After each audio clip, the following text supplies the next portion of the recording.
Guys, good morning mga Kaluto TV. Yan, mag-adobo ako ngayon ng manok 1 kilo saka may 6 na itlog. Ayan, gusto nila yung may itlog. Kaya tara, magluto ako. Yan guys, mainit na yung ating mantika. Lalagay ko yung luya kasi i-process pa natin yung luya. Ito yun ang luya. Luya. Yan guys, pwede na yan. Lagay na natin yung sibuyas saka bawang. Ayan. Masarap yan pag natosta yung luya. Kulay brown na siya. Right. Ayan, mabuti. Yan po mga kaluto.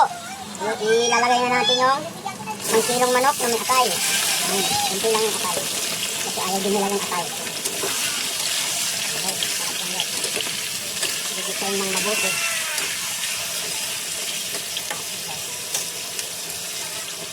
Halo tayo, halo. Baka masunog. Guys, gigisahin ko lang mabuti ito guys. Para mawala-wala yung lansa. Okay guys, lalagay tayo ng paminta habang ginigisa para matanggal talaga yung lansa. Ayan. Ayan. Okay guys, halo tayo guys, halo. Gigisahin mabuti yan. Okay guys, maglalagay na tayo ng toyo. Nagisang mabuti na to. Toyo. Oh. Yan, saka may patis yan guys. Ganito ang mag-adobo guys. Yan.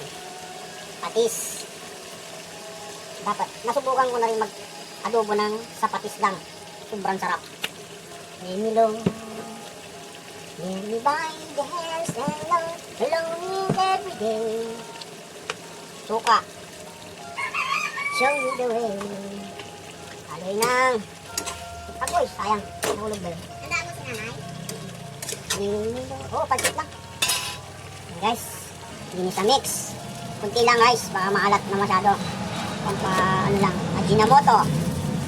Ajinomoto ng buhay. Saka kunting brown sugar. Kunti lang guys. Hop, baka nakumbran.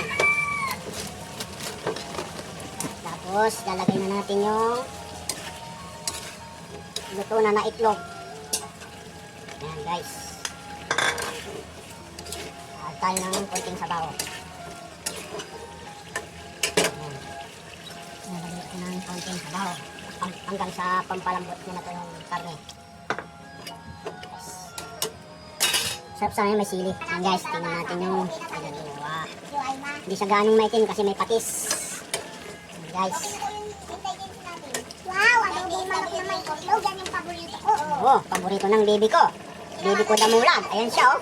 Oh, naghihintay na. Gutom na.